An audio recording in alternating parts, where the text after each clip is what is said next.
Hello, and welcome to the Skylight Books podcast. My name is Elodie, and I'm thrilled to have Tommy Orange here today to discuss his eagerly awaited second novel, Wandering Stars. His debut novel, There, which follows 12 Native Americans living in Oakland as they prepare and travel to the Big Oakland Powwow, was a finalist for the 2019 Pulitzer Prize and received the 2019 American Book Award. There is an urgent and powerful book, and Wandering Stars is no exception.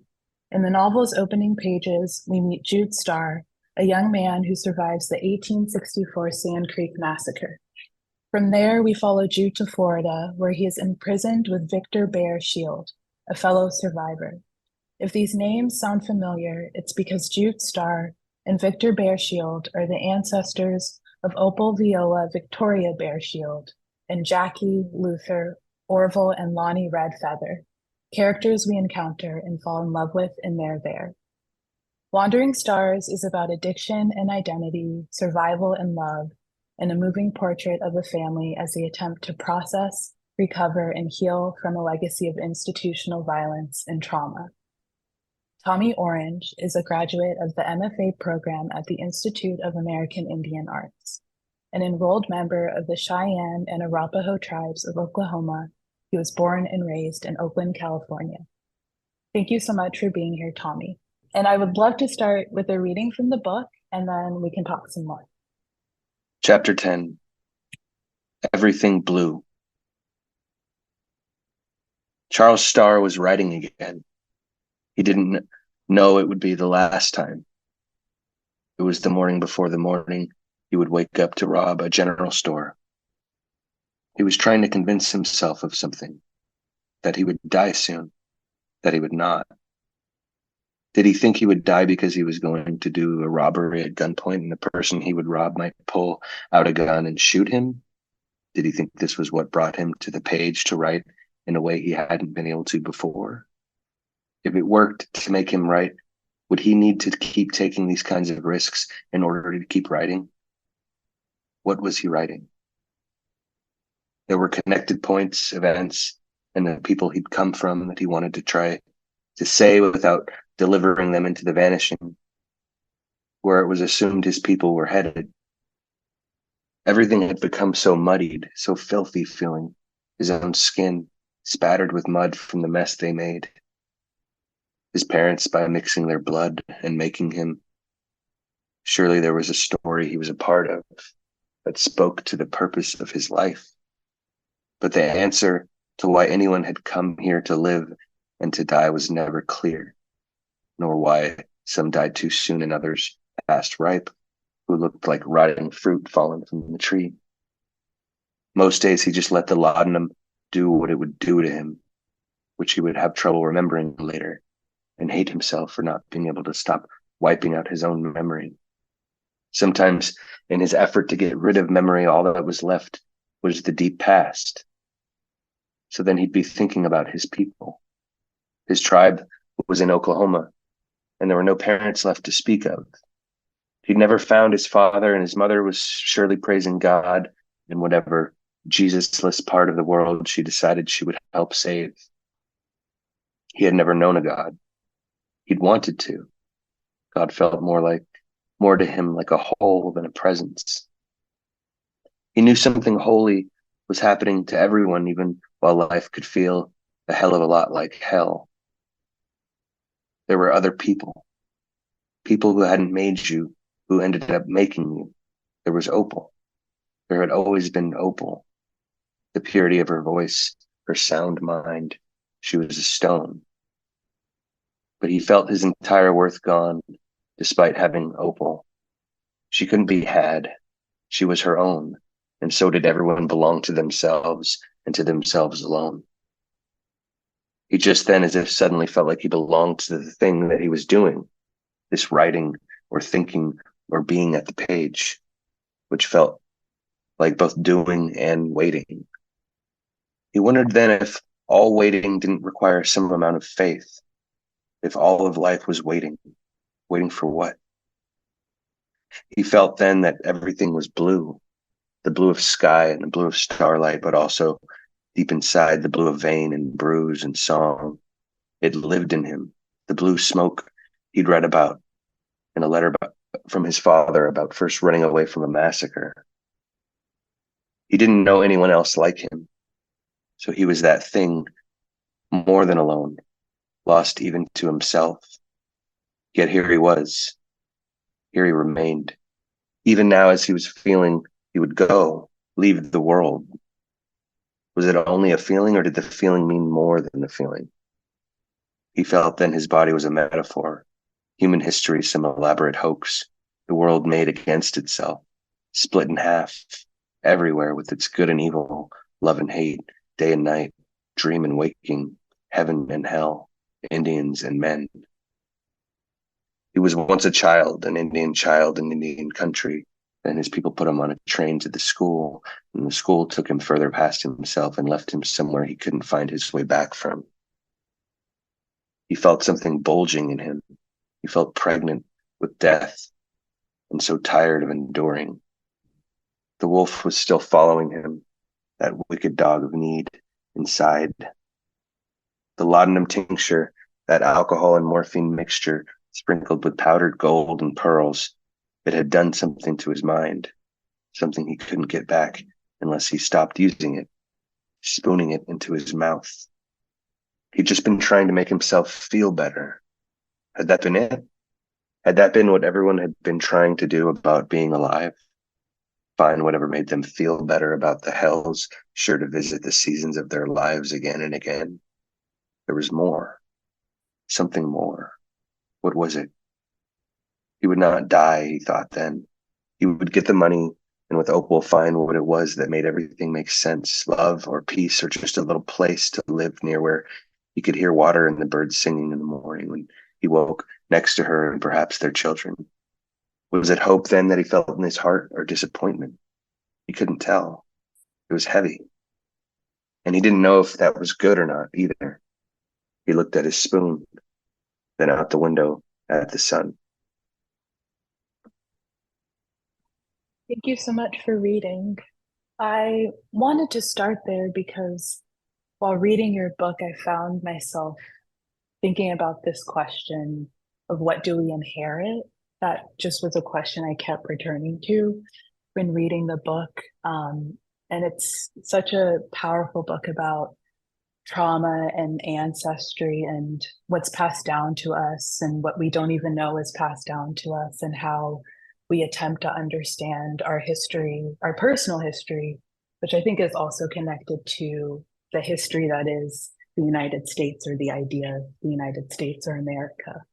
And all of that is just to say, was there a similar question driving your work, or were you also thinking about inheritance? Yeah, I think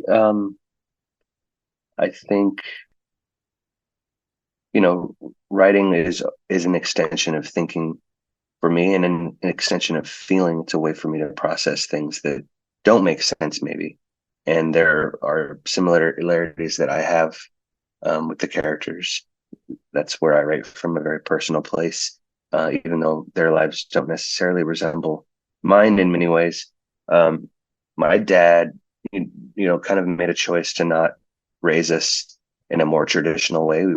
We raised us with my mom in Oakland, and his first language was Cheyenne. He could have taught us that, and he didn't. It was sort of I come from a generation of people that assimilation seemed like the better way to go, to just like to fit in would be better than to, now it's more valued to know your language and stuff like that.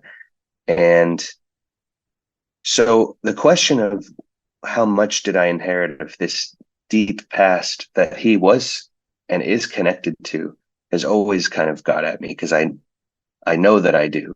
Um, and I grew up with him, so there's stuff that he directly passed to me, but he was raised by his grandparents and great grandparents, and sort of abandoned by his own parents.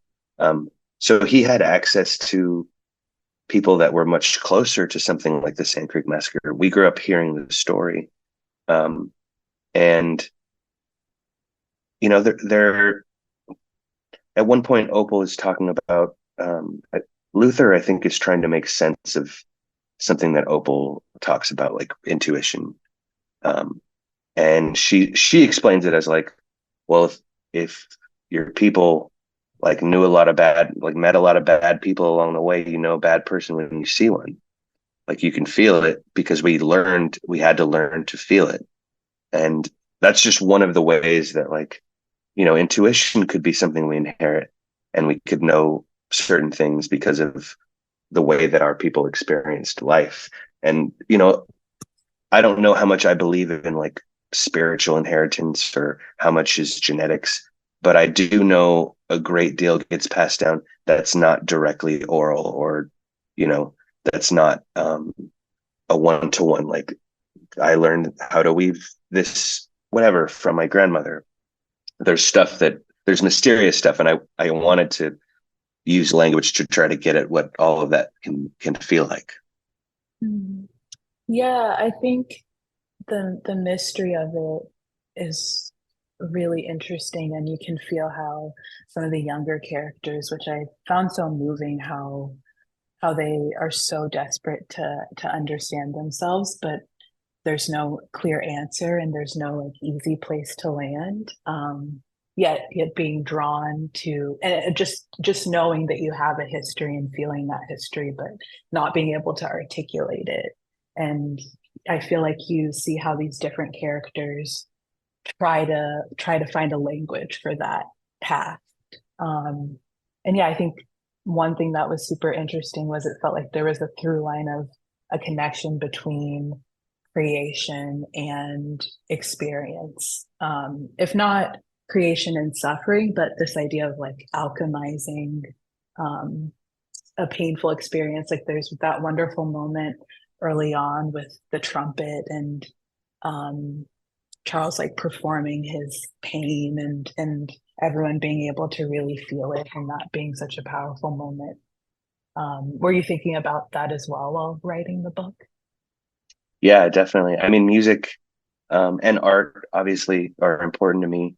Um, Maybe not the music part, obviously, but like my undergrad's in sound engineering, and I played music before I was a writer. Um, and so I that stuff kind of like I didn't plan for that stuff to get in, and then once it was in, I wanted to have it be able to earn its place, so I leaned into it. But like even at the beginning, Jude Starr and Victor Bearshield are just like playing a drum and singing, and there's sort of a lift that happens from out of a lot of the suffering that they're going through. And I think that's something that a lot of the characters connect to, this idea of transcending the pain and even using the pain as part of what will allow them to transcend. um, it's definitely something that it's one of the saving graces of my life, and I think a lot of people go to art to not only to be transported, but to have something to to be moved, to have some, to feel something and have it move them, to have an experience like that. So I wanted that for the characters, um, and yeah, it just sort of found its way as a through line.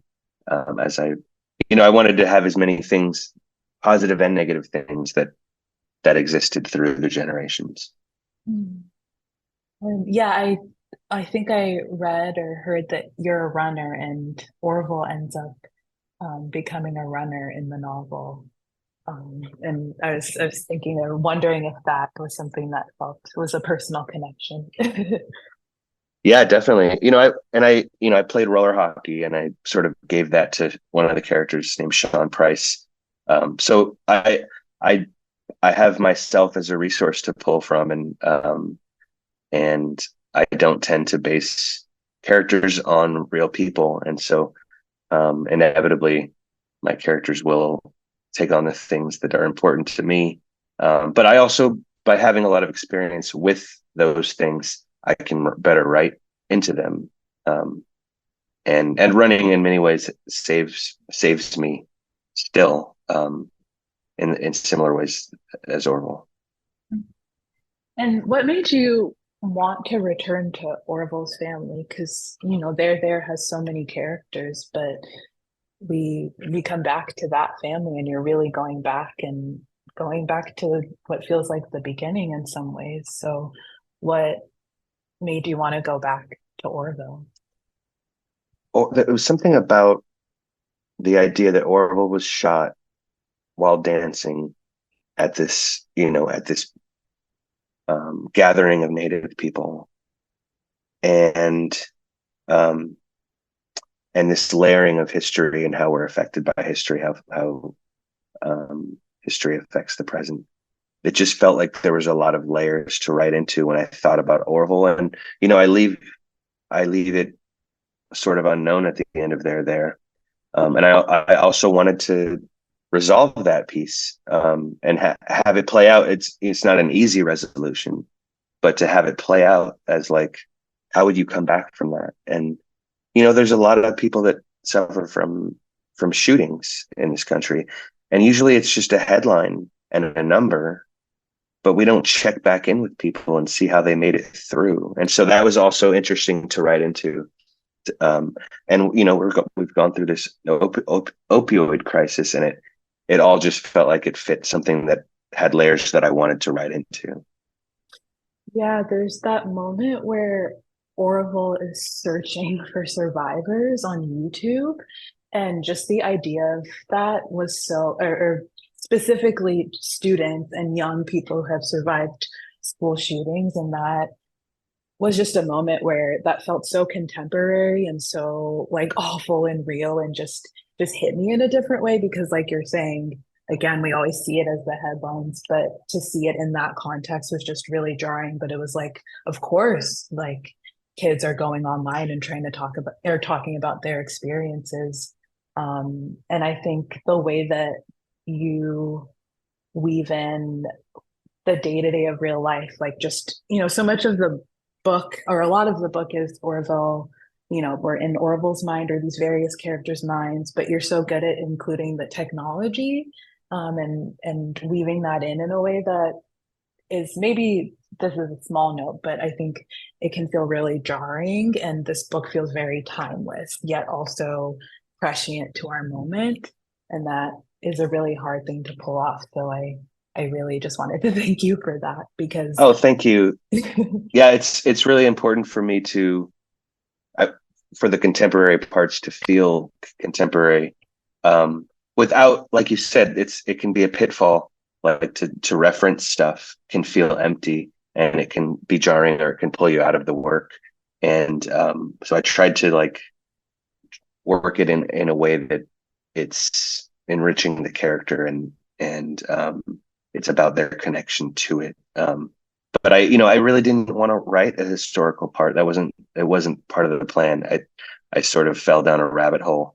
Um, um, I was in Sweden for the translation of There, and I saw a newspaper clipping that led me to all this prison, castle, Fort Marion boarding school history. And it was because it was connected to my tribe, Southern Cheyennes, and we don't show up that much in history. Like specifically, Cheyennes do as a whole, but Southern Cheyennes, we don't we don't have a big part in history. And this was a huge, even though it's kind of an awful part of history to be the blueprint for the boarding schools, but it's still a crucial part of history. And um, the reason I ended up tying it all together, not just like writing a separate book, was because I was doing the research, um, and I saw the list of the names of the prisoners, at Fort Marion Prison Castle, and in reality, one of them was named Star, and another one was named Bearshield. And I was like, whoa. And so when I saw that, I was like, oh, I'm going to connect. This is going to be a family line that leads all the way back to this. So, wow. So that was completely coincidental. yeah. Completely. Wow. Oh, I I know love it. when I saw the names, and I already started writing a character named Star because I came up with the title for the book, Wandering Stars, um, you know, back in March of 2018. So when I saw the names, I like literally I started crying because it just felt like this is coming from somewhere else. Yeah, that truly feels divine, and also kind of feels like it relates to this book as well. Like you're going back yourself and looking, and it's connected to your own art, like how powerful and beautiful. Yeah, I was in reading too, and especially because you get into the history and there is I was reminded of the prologue in there where you're really outlining like, okay, this is the history, that hasn't been told about this country. How do you think about balancing, this is a narrative that I want to tell a story about people, and while also acknowledging that you're also telling a story that hasn't been told, and you need to maybe relay information to people who don't have the context that you have? How do you balance those two things? Yeah, so I feel like like there's enough nonfiction out there in book form and on the internet that like if somebody's interested enough, um, you can easily go there. Like I did a ton of research and I read a ton of books because I wanted to feel informed when I was trying to write the world and for it to feel like that world and to see what was possible. But I don't end up including that much history or that much from my research, um, because I don't particularly like historical fiction, because sometimes it gets bogged down in the realism. And I really wanted to write about the interior lives of these people who, what it might have felt like, what would they have been thinking at this point in history. Um, so I feel like I much more lean on character and interiority as opposed to, but I'm because I do a ton of research, the details do come through, and I do want to make it feel like that part of history and make it feel real because whatever pulls the reader out, it could be anything.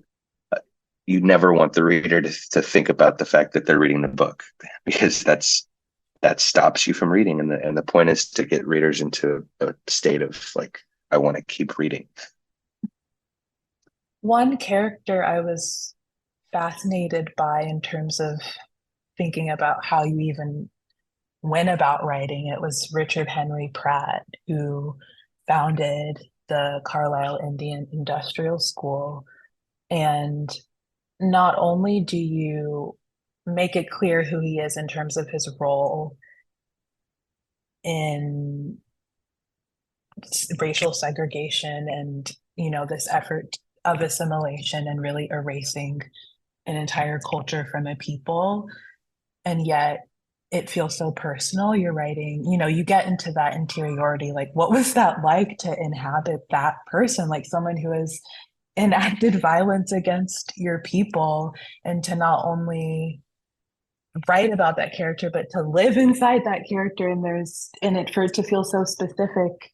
You're writing about what's going on in his personal life. This is, we turn to him after he's mentioned by other characters, but in terms of when we get his point of view, it's after, kind of the fallout after his efforts, and he's sort of this old man who's kind of on his way out. What was that process like? So weirdly enough, because I've known about the boarding schools for a long time, and Pratt is a name that always goes along with it as its head villain character in the story of the boarding schools. And in doing the research, and there's a lot out there on Pratt, um, there's like two biographies. Everything's like very boring and it's hard to read. I'm not good I tend to cherry pick my research, and like, if the audiobook's available, it's a lot easier for me because I can do two things at once and and listen better. But Pratt is not the worst of the men at that time. Like Roosevelt was worse. Like the way people thought about Native people. Pratt, of course, kill the Indian, save the man, and of course, all of this stuff is bad. But he had legitimate like friendships and lifelong correspondence with Native people who went to the school. Like he had a real investment in people's lives, and he has said, like, if it was up to me, I'd put them in public school, but nobody's ready to hear that. So he was sort of trying to do the best that he could do with what the conditions were at the time. So in trying to get into his head, he's sort of this broken man who nothing that he tried to do worked out. I felt more compassion for him from doing the research than if I just was like, I'm going to write a villain, which I think could be fun, but I don't think that's fair to him. And like I said, like, and he sort of makes an enemy out of Roosevelt in this, and Roosevelt's like continued to be celebrated, even though, I mean, to me, his position on Native people was awful. Um, and, he gets all this credit for being a conservationist or whatever. And he was out there shooting birds for fun. Like, there's just things about him that are, I think we need to see a fuller picture of somebody like Roosevelt. And so it was, I don't know when I decided I'm going to write from Pratt's perspective. I don't know where I was at that time. I know it was sort of in the madness of the pandemic. But it was interesting to approach him not as a villain, but as like somebody at the time that was at least trying to help. Flawed. He was a flawed person, and the plan was totally flawed. But the context of those times was that people just wanted the Indian problem to go away, and that meant killing, like erasing the culture or making them become just like white people, or just killing them. I'm a huge fan of Toni Morrison, and I noticed that the epigraph for part two is, I should read it actually. Our diamonds, oh, forget let me find it. But anyway, tell me your diamonds. It's just tell me your diamonds. I was like, okay, I wanted to get it right, but yeah, what is that about? That's just a very specific question for me because I love Morrison. So when I see her, I get excited. Yeah, so I was late to Toni Morrison. I did not read her until after They're There. So I hadn't read her, that's just not nobody ever told me to read her. And I think sometimes people of color, the way that they categorize things, were like, it's just like assumption. If you're interested in African American studies or Native American studies, these people are for you. If you're interested, like, they're not part of capital L literature, capital F fiction. They're not like masters of their craft. So when I realized how good Toni Morrison is, and I mean, like, she may be the best ever. I was like, I felt mad that I'd been missing out, that nobody handed me one of her books and was like, take this person as seriously as you would take any writer you've ever read, because she's doing something that is like no one else. So, that's from Beloved, and diamonds sort of appear in the book, and they had a more prominent place in earlier drafts. And they live in the diamond, and even though it's spelled different, it's named after a guy with the last name Dimond. It felt like it fit for this second part. And in terms of researching the novel, did you look into your own family history, or was it mostly kind of historical? I mean, the part where the young man runs away from the massacre and has a little boy with them, that is from a story that how my dad got his Cheyenne name. So that's the story that he told. I always thought growing up that he's telling us this like pretty awful massacre story, like in the spirit of like, never forget that this happened to us. Like, never forget where we stand on the U.S. government. We had like, a white flag and an American flag that they told us to put there because we were protected, and they came after women and children. I thought it was told in that spirit, which is perfectly fine, and that's probably important to remember too. But it was his naming story. The whole thing is about the boy saving it was a baby. It wasn't a little boy, but that was where my dad's name came from. So that part is directly from the family. And then there are aspects of Jude Star, like my people are in that area in El Reno. But we didn't have a boarding school history. So that is where it's completely fiction, and that was just research. Yeah. And one thing I thought about too is I feel like since the time There came out, there's been a lot more general cultural awareness of the history that your works speak to. And even if that's just in something like films and TV, just some things that come to mind are Reservation Dogs and, recently Killers of the Flower Moon. How do you feel about that? I know that's a big question, but it seems like there's more representation happening. Obviously Killers was written by a white man coming from a very specific perspective. But yeah, how do you feel about this question of like representation and what it can offer? I think it's probably the most exciting time we've had for representation for Native people. So I feel like, I could tell you something more nuanced and complex that has sort of barbs in it about how I feel, but I'd rather just say I think it's the most hopeful I've ever felt about how, Lily Gladstone's up for an Academy Award, and even just Killers of the Flower Moon, despite what problems people might have with it, we had a big cast in there.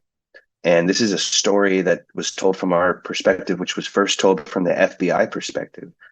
So even if it was written by a white man, attention on us historically has been good. Like Dances with Wolves, when it swept the Oscars, it created like a little renaissance in interest in us. And that means people are like, they want to publish us, they want to cast us in movies. And all of this is good for representation. So Reservation Dogs is amazing.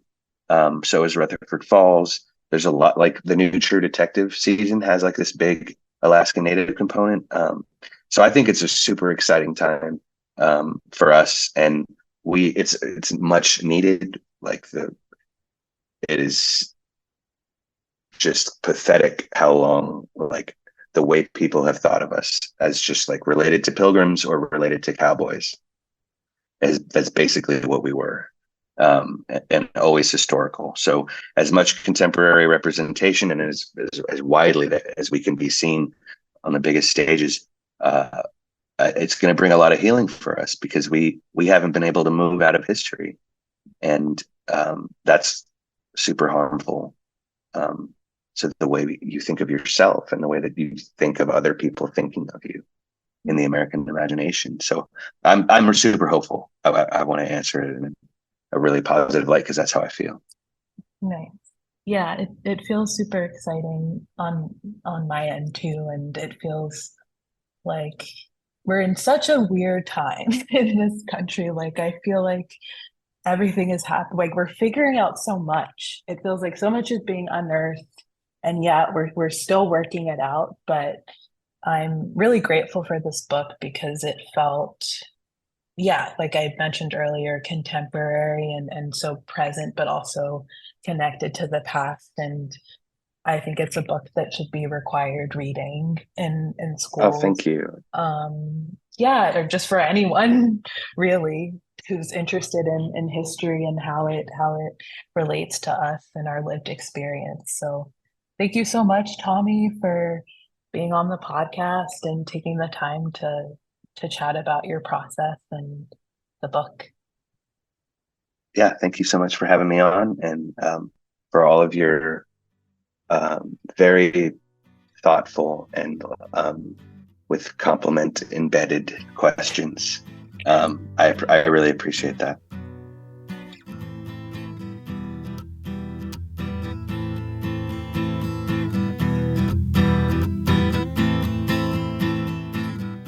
Thanks for listening to this episode of the Skylight Books podcast series.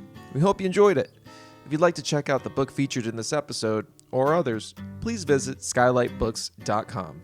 If you're in the Los Angeles area, stop by for one of our live in-person author events. You can find a calendar on our website.